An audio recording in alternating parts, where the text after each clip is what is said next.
మనం మనకు చాలా దగ్గర వాళ్ళతో మన సీక్రెట్స్ అన్నీ కూడా చెప్పుకుంటాం, అవునా?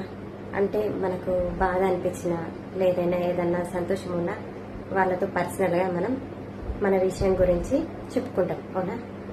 అయితే చాలా మంది ఏం చేస్తారంటే చెప్పిన ఆ విషయాన్ని మరెవరికో చెప్తుంటారు సీక్రెట్గా. వాళ్ళు కూడా ఇది ఇంకెవరికి చెప్పకు అని అంటారు.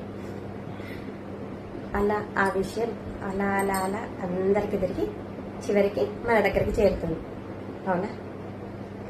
అది ఎలా జరిగింది అంటే చెప్పనవసరం లేదు ఇక. అందుకే పర్సనల్ అన్న విషయాన్ని మీరు మీ దగ్గరనే దాచుకోండి.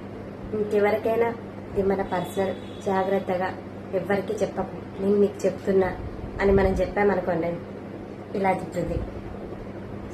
సో అది మీ పర్సనల్, మీకు సంబంధించింది కాబట్టి మీలోనే దాచుకోండి. ఇంకెవరికైనా చెప్పారనుకోండి ఇలాగే ఉంటుంది. కాబట్టి మీకు సంబంధించిన పర్సనల్ మీ లోపల మీరే జాగ్రత్తగా ఉంచుకోండి. అసలు ఎందుకు చెప్తాం? మన పర్సనల్ అన్నదాన్ని మనం ఎందుకు చెప్తాం వేరే వాళ్ళకి అంటే అది మన హ్యాపీనెస్ ఇంకొకరితో పంచుకోవడానికి, అవునా? లేదా అది బాధ అయితే ఆ బాధ ఇంకొకరికి చెప్పుకోవడం వల్ల కొంచెం ఓదార్పు, అంతే కదా?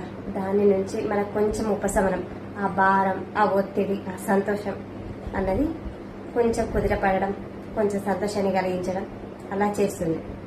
సో అది మంచి జరిగితే పర్లేదు, కానీ అలా అలా అలా అలా చక్కర్లకు తిరిగి చివరికి నీ దాకా చేరాక బాధపడవలసి వస్తే మాత్రం ఎందుకండి? సీక్రెట్ మనది మన లోపలనే ఉంచుకుంటే పోలే.